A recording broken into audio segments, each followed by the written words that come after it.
All right, welcome back, Huskies. We're on day 3. So we multiplied, we divided, and now we're adding and subtracting. So let's first do a review. All right, so how would we get x minus 1? So which one of these 4 choices would give us the answer of x minus 1? So if we simplified a, that would it would reduce to x plus 1, so that would not be our answer. Okay, so for C, we would actually have to switch the second fraction because we're dividing. So then that would make this x minus 2 and x plus 2. I'm just going a little bit faster. So if this is x minus 2, these 2 would cancel, and the x plus 2's would cancel, and you'd get x plus 1 again as your answer. That is not it. For B, again, we would multiply these together, so put them next to these reduce, this reduces, and you get x minus 1, so your answer would be B. For D is what we're working on today, is how would we add these together? Well, they have common denominators, so we would put the top together by adding it together, and then your denominator would be x plus 2. So that answer would not be x minus 1, because, because that's not how you could simplify D. So again, your answer is B. And now let's get going. So adding rational expressions, and we could also include when we're subtracting rational expressions. So for both, we need to make common denominators, okay? So the main part that takes, these might take longer than the others because of making those common denominators, all right? So let's go back in time, you know, when you were little wee tykes and you were in 7th grade. 6th and 7th grade, and you are adding and subtracting fractions. So let's say I have 2/3 plus 4, 5, 6, okay?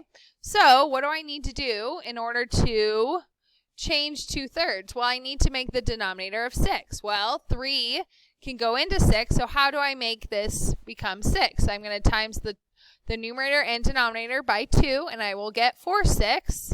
Now plus 5 6. All right, now that I have common denominators of 6, I'm going to add the numerators, which would become 9 6. I'm going to reduce that, so I'll take out a 3.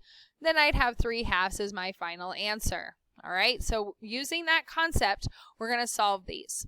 All right, so number 1, first thing we need to do is see if the denominators are the same. They are. It is 4. Okay, so if the denominators are the same, now I'm going to add or subtract the numerators. In this case, it's a subtraction. So I have 3a plus 1 minus a minus 5. Okay, so remember that it's a subtraction, so I need to distribute the negative to both of them. So now I have 3a plus 1 minus a plus 5 over 4. Now let's make common denominators. So, let's combine like terms. Sorry about that. 3a minus a is 2a. And then let's combine the 1 and the positive 5.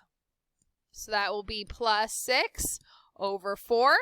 Okay, and from here we need to think, can I reduce this? Can I reduce and simplify this fraction? Well, let's take out a common denominator, or a common factor, which is 2. So then I'd have a plus 3, 2 times a plus 3, and then 4 on the bottom. I can reduce by taking a 2 out. So then again, my final answer is a plus 3 over 2. Okay, so that is my final answer for number 1. All right, number 2. Now again, we need to first look at common denominators, y minus 1 and 1 minus y. All right, that seems very, very similar, but it is not. This has a positive y, and this has a negative y. Well, how can I switch that? Well, I'm going to times the second fraction by negative 1. And let's see what happens here. So 1 times negative 1 becomes negative 1. If I times negative 1 by 1, that becomes a negative 1. And negative y times negative 1 is a positive y. All right, awesome. Now it is the same denominator as y squared over y minus 1. Perfection. So a simple timesing the second denominator by negative 1. Now I have common denominators. All right, so I have y minus 1 on the bottom. And then now on the top, y squared minus 1. And now let's factor this, which becomes y plus 1 and y minus 1 over y minus 1. Can I simplify that? Yes, indeedy. The y minus 1's cancel out. So I'm left with y plus 1 as my final answer. Perfect. All right, same concept for number 3, and I want you guys to try that out. So again, looking at the denominators and seeing if they're the same. If they're not, what do we need to do in order to make them common? Okay, so I'm going to times the second one by -1. I want you to try that problem out and see what you get. All right, so now I have this trinomial on the top. So I need to see if I can take out, if there's any factor in common. So over here, -10 on top, -3 on the bottom. So what multiplies to -10 and adds to -3? Well, that's -5 and +2.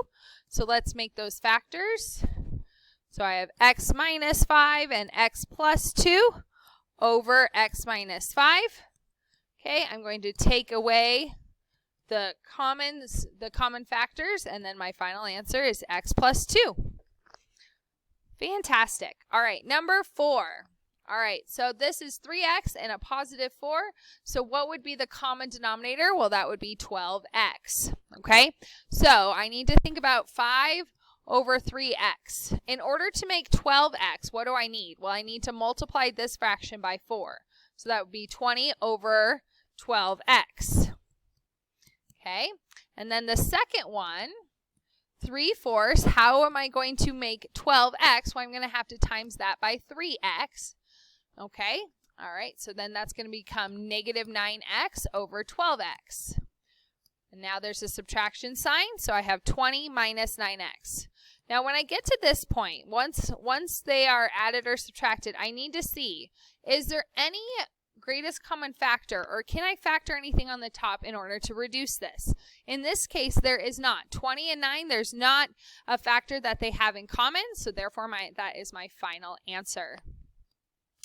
All right, moving right along. Number 5. So this denominator has 4m. All right, let me make this bigger for you guys.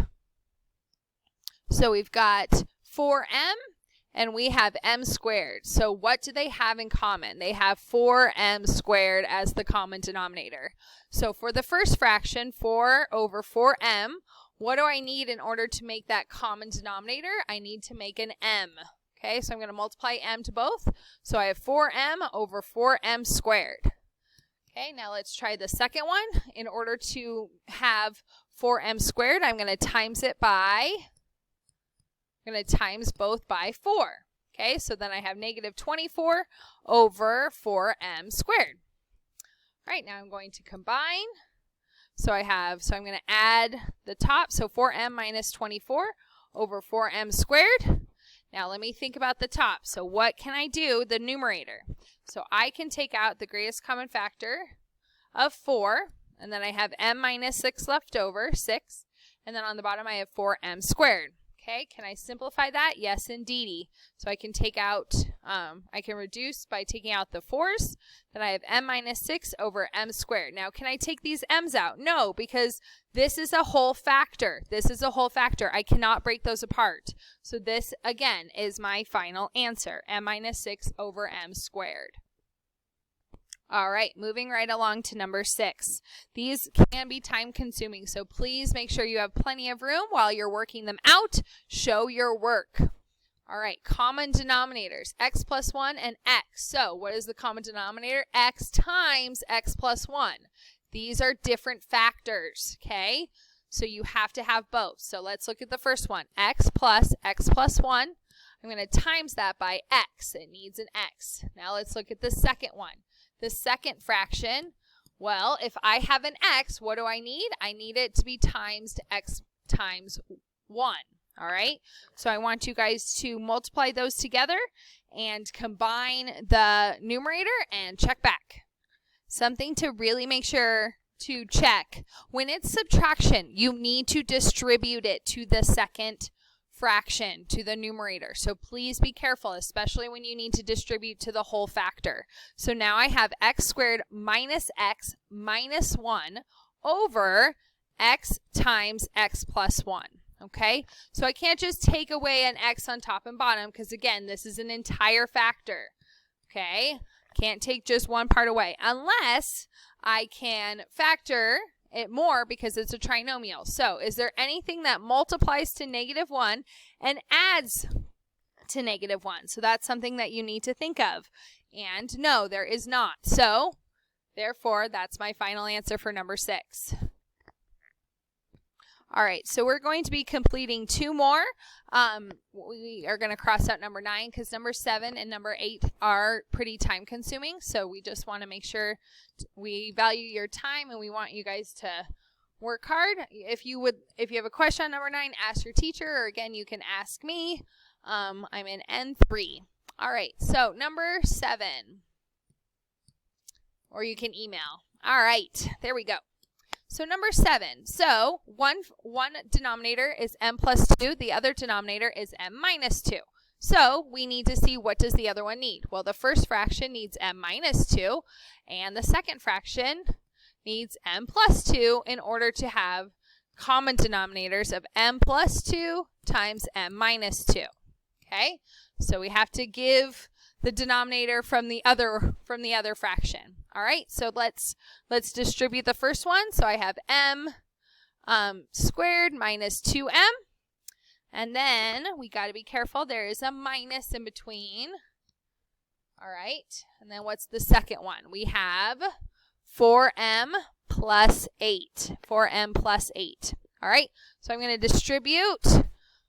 Now going to distribute, because again, I don't want to get mixed up too much. So I have m squared minus 2m minus 4m minus 8 on the top. My denominator again is m plus 2 and m minus 2. And let's see if we can clean up the top by doing common denominators. So I have negative 2m and negative 4m. So now I have m squared minus 6m minus 8 over m plus 2 and m minus 2. So let's talk about the steps. First, making common denominators, then subtracting, combining like terms, and now let's see, is there any factors that I can take out? So again, this is a trinomial, so negative 8 and negative 6. So 4 and 2. So that multiplies to negative 8 if one is negative. But in order to get negative 6, they both would need to be negative. So this would not work. Okay, and there's no other factors. So then this is my final answer. M squared minus 6m minus 8 over m plus 2 times m minus 2. Fantastic. All right, last one. All right, we've got one more, and this one is a doozy. It's a lot to unpack, so let's get going. So I have 4x squared, and then I have 2x squared plus 4x. So what I'm first going to do is take out the greatest common factor, which is 2x, and then I have x plus 2. All right, so the first one is 4x squared, and the second one is 2x times x plus 2. All right, so what do they have in common? Well, they have a 2x in common, right? So if our final denominator was 4x squared times x plus 2, right? So that's our common denominator. Then we need to think, what does each fraction need in order for that to be the denominator? Okay, so for the first one, 4 over 4x squared, well, what does that need in order to make that common denominator? Well, it needs an x plus 2. Okay, so then I'm going to distribute. So then I'll have 4x plus 8 over 4x squared. Ooh, sorry about that. 4x squared times x plus 2. All right, now for the second one, gets a little trickier.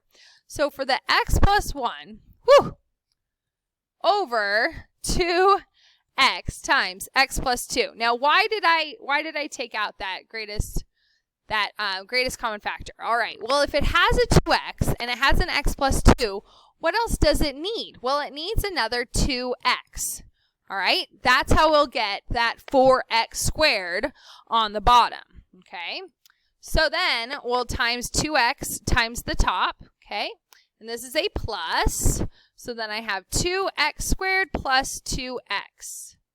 All right. Sorry, let me make it a different color so we can kind of see that this was from the second fraction. And then again, the bottom, again, they'll have the same common denominator. Okay, so now that we figured out what the common denominator was, we multiplied each fraction of what it needed, put a plus in there, and now let's see if we can unpack the numerator and clean it up. Okay, so I have a 4x and a 2x, so that's 6x. 2x squared doesn't have a partner, so then we put that in front, and then plus 8 as the end. And then I have on the bottom 4x squared times x plus 2.